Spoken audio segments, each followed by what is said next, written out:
Konnichiwa buddies. This is Chris Sniper once again. At magandang araw sa lahat. Then magandang gabi paggabi sa inyo. Nandito tayo ngayon sa isang area ng katiits natin na nagpa-survey. Then nagpa-remap sa area. Kasi napakaganda ng history ng kanilang site. At ang site na ito ay dalawang kampo ang nagharapan. IJA Camp saka IGN Camp. Meaning Imperial Japanese Army Camp, then sa harap Imperial Japanese Navy Camp, World War II, during World War II. Okay? Then ang area na to, i-describe lang natin ang specific location, basta nandito lang siya sa Mindanao, Philippines. Okay? So kasama natin ngayon ang mga tropa natin dito sa site. Then may nagawa na kaming test digging, then remap na namin ang almost 3 hectares na area dito. So, pasalamat kami na sa pag-invite ng team dito. At we are praying for successful operation. Ganyan tayo palagi, buddies. Kailangan manalangin tayo na safety and successful operation. Dahil si Lord lang ang may-ari ng lahat ng gold and silver sa lahat ng mga kayamanan. So, kasama natin ang Team Kawazu. Bansay Team Kawazu! Bansay! Okay. Maraming salamat. Good luck. Napakaganda talaga. I-explain namin mga buddies. Okay? Bago tayo magpatuloy, first and foremost, shout out muna kay Mami Sniper at saka Baby Sniper. Ingat kayo dyan palagi. I love you both. No? I miss you both. Okay. Then shout out sa mga katropa natin. Mayroon nagpa shout out buddies. I-shout out muna natin bago tayo magkita ng excite. Bro Jokons, kumusta? Basay! Shout out Bro Jokons. Then Bro Jokons, thank you. shout out kay Jumar Amado. Shout out to Banday, bro. Team Villa sa 3 brothers. Always nagsubaybay sa mga vlog. Thanks and God bless. Kumusta Jumar Amado? Basay! Sa 3 brothers sa Bansay, Team bro. Villa, Bansay. Then shout out Team Kabugason. Basay bro, Danrats, salamat. Danrats. Then shout out Trail Master. Maraming Sol, salamat Basay, salamat. sa pagpahintulot kay Black Fox. Okay? So yun ang mga shoutout natin ngayon. And shoutout sa mga kumpare ko, no, sa buong Pilipinas, Luzon, Visayas, Mindanao, kay Pari Anton ng Cheetah. Then kay Bro, Pink Panther, nandyan sa Manila. Ingat dyan, salamat. Basay. shoutout kay Pari Kimso, Tol Kimso, Takida, kay Paring Chester, then kay Paring Jandi. Kumusta kayo dyan? Mga pare, then Team DDS sa Davao, Bro Russell, kumusta? Davao Dit Squad, hindi, Davao Digging Squad. Okay, so sa lahat ng mga Black Assassin, Black Basay. Assassin, Team Wild Dogs, sa lahat ng mga team, no, na hindi namin masabi, so kumusta kayo dyan? So maraming salamat sa panonood ng mga vlog natin at I'm very blessed na andyan kayo patuloy na sumusuporta, kaya patuloy din ako sa pag-vlog kasi pag wala kayo, hindi na lang ako mag-vlog, sa amin lang itong mga sikreto. Okay, Bansay, thank you, arigato gozaimasu. Okay, diretso na tayo buddies. So gawin na natin mas mabilis, no? Dahil pag pupunta tayo ng area, hinahanap talaga natin ang tinatawag natin na benchmark or mother code, no? So dito mayroong mother code doon, tinatawag natin na frog marker. Kaya Team Kawaso dito, kasi ang Kawaso is Kajika frog, no? Ang Kawa is river, no? Frog siya sa river. May river dito eh. Okay, dalawang river. So ang area na to talaga ay existing pa ang mga big boulder markers. Although makita natin na may plantation na ng okra, may tubo, pero hindi nadaro ang mga big boulder. So itong mga big boulder na to ay nanatili dito sa site, kaya madaling mabasihan ng mga reference natin. Ito, papakita muna namin ang base point natin diretso, itong iba na to, no? Ang iba na to ay talagang old na, matanda na siya. Hindi natin masabing century, basta existing na siya, na pag-stay ng may-ari dito, andito na siya, ganito na siya kalaki, ano? So ang iba dito is old tree. Din doon, kung makita natin yan, may old tugas dyan na halos 3 tao ang magdakos. So, talagang century na siya. Century Ugas or Mulado. So, dito nga tayo ngayon. Ang iba na to ay isang reference point direct to dig site na. Okay. So, kung dito ako sa iba, yan. Sa likod ko, mayroong dalawang bato dyan. Big boulder yan. Okay. So, dito na. So, from iba, kukumpas tayo. Code 1, north. Yan. Norte. Okay. Doon tayo sa norte maghagilak. So, kung pansinin natin ba dito mga bato, riprap to dito. Ginawa na to kasi farm kasi. Pero may nanatiling marker dito. Sa harap ng iba. Harap na. Sa may gilid na. Okay. Ito siya. Ito, fix na bato. Pero may ginawang daanan, ito. So, puzzle type siya. Talagang kinakrak para maging daanan. Hindi pa nagalaw to, talagang original to siya. Ititingnan natin yan, didiretso yan dito. Yan, babangga siya dito sa arrow pointer na HTM na. Ito is surface trail marker. Surface trail marker ang iba. Pakita ko ulit para maintindihan ang compass direction natin. Yan. So, yan, norte. Okay, from iba, norte tayo. So, dito ang dig site. Sa harap ko, sa norte, mayroong bundok dyan, yan o. May tower. Pildite yun. Yan, yung pildite na yan. Nakukuna na yan. Nakukuna na yan dyan ng load. Napakalaki pa naman. May ano dyan may lake. Tapos nasa gitna ng lake ang deposit. Documented yan. Okay.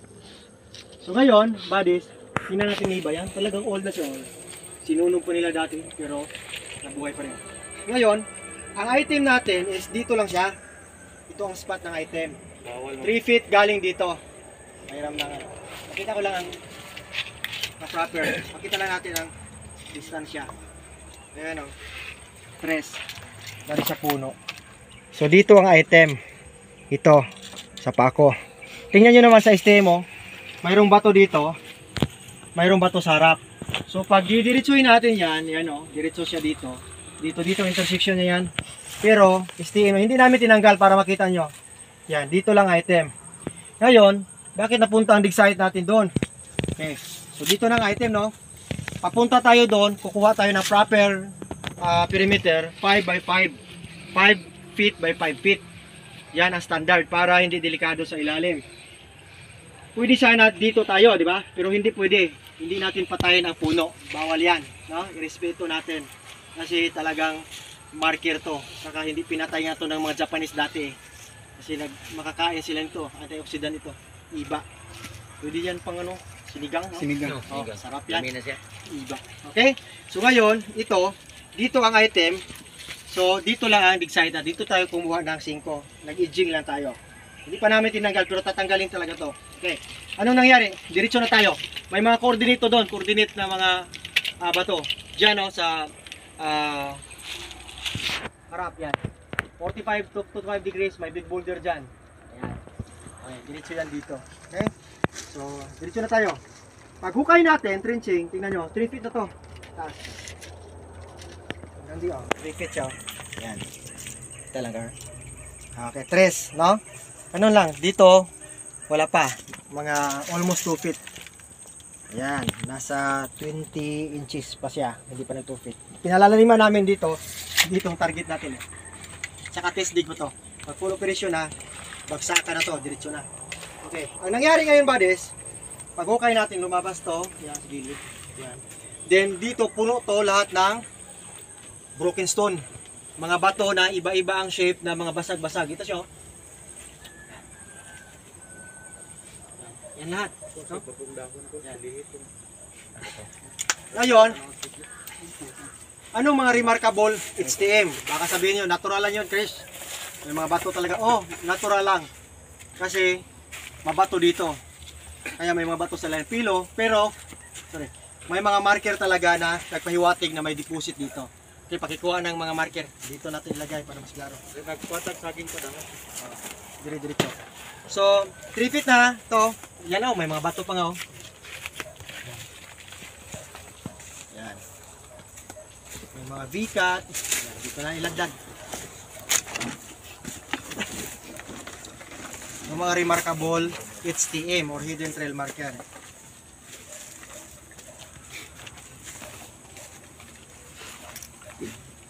Okay, yan. Dapat 5x5 ang kukay. Standard. Marami ka ng discarded na. Pula, no? Mayroon na kaming mga puti na bato at pulang bato, no? Alam niyo yung sikreto nito, di ba? Pula at puti. Yan, no? Puti, puti, pula. Okay. Anong napakagandang marker dito? Ito una, buddies. Dito siya. Dito ang item natin, ha? Di ba? Dito lang siya. Okay. Itong tinatawag natin na pyramid. Yan, no? Makita lang. Okay. Ano ang pyramid? 3 sides na triangle. Triangle. Triangle. Okay, sukatin natin ang taas na. Ang taas. Ayan. Sarado size 6 inches. Okay? Okay, ang Bila. base. Ang base niya, base. Taas lang. 5. 5 ang base niya. Ayan, okay? So, 6 by 5 inches. Okay? So, ngayon, anong napakaganda dito sa pyramid na to? Yan, oh.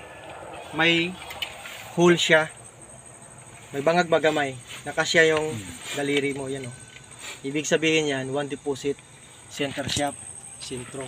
Sa may suka tayo na size, titingnan muna natin ang coordinate marker nito sa 6 feet.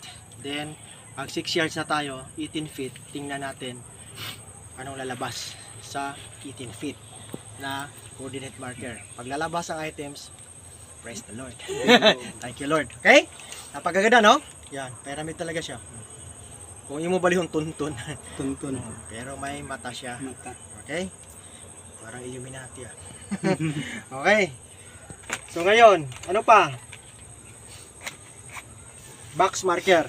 Yan. Talaga may kanto siya. V-cut siya. Yan, V-cut. V-cut.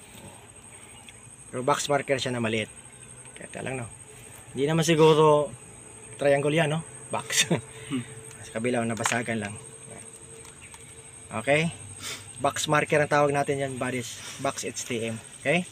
Ibig sabihin, 1 box under. So, kochi sa kanji means opening. Mouth, opening, hole gap sa ilalim. Okay. Diba? Ito. Ang dalawang heart. Ikaw, tipi, pakita mo. Dalawang heart. Magkatabi. Dito yan lahat, buddies. Okay. Klaro na. Ito pa.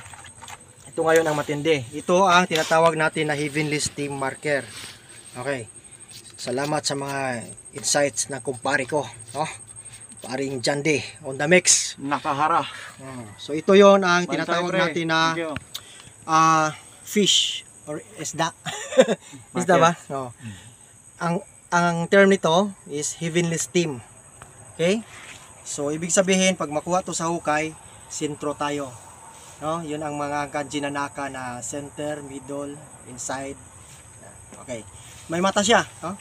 Same na pyramid na may mata. May hole.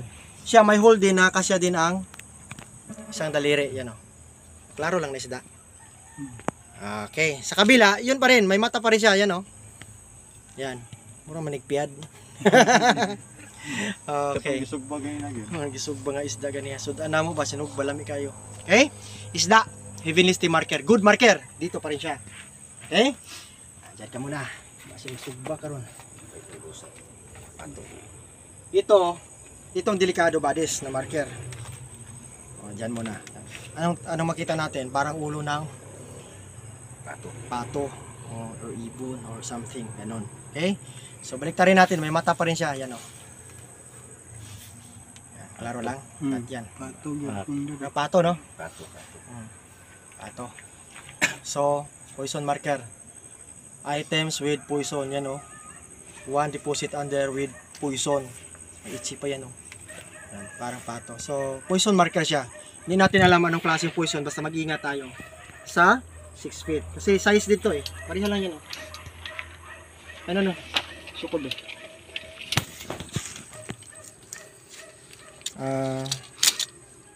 Diyan. 7 ito pala eh. 7 ito sarado. Yun ang size. Ito. Sukat. Ang isda. Isda is 9. Okay? 6, 7, 9. Ingat tayo dyan. Okay, yan ang mga markers natin, buddies, mga HTM. Pula na ba to? Yan o, may chemicals pa siya. Ito, yung parang carbon. Okay, yan, may letter B na yan. B-cut yan. Okay, meaning under. Code 5, sentro. Isda, sentro. Box marker, sentro. White stone perimeter. Yan. Heart, wealth under. Pyramid, shaft, direct shaft under with one deposit. Yan o. Sa ano niya, sa baliktad mayroon pa rin. Yan ang pinaka naka-trigger na marker. Okay, so ganyan buddies, pag masinto tayo ng dig site, then direct under ang paglibing ng mga hapon dati, makikita natin talaga ang mga HTM. Ibig sabihin yan, hidden trail markers, mga marker na makikita sa ilalim. So yun lang. Hopefully may natutunan kayo. Anong base marker natin? Diretso, iba with coordinate marker na bato na ginawang passage. Yan o. Ito siya, kantuhan to eh. Yan. Kung linisin natin to, pwede diretso to eh. Diretso to din ito, diretso to siya dito. Yan. So, HTM na no, hidden trail marker, black, then cross intersection. Dito siya. Okay? So, then mga broken stone ang covered. Ito, papatuloy na nila. Sila nang bahala, mag-update na lang. So, anyway, pag ma-operasyon na, sa amin na lang yung buddies, yan tinatawag natin na mayroon tayong military secrecy. What you see, what you hear, leave it here. Meron tayo ka-confidential para walang mga chismis dyan sa labas. Kami-kami lang makaalam. Ito, sinishare lang namin ang nalalaman namin. Sana naman makatulong. No? Iba, mangbas pa eh. Huwag na kayo mangbas. Mag-pray na lang kayo. Okay? Kasi para din sa atin ito yung mga Pilipino. No? Kami nga, nanalangin kami na lahat ng treasure hunters makahits, makaretrieve. Okay? Just contact Black Phantom para sa mga magpa-remap, magpa-survey. Kasi busy ako, hindi ako makareply sa mga messenger, sa sa Facebook, lagi akong busy sa buhay ko. Okay.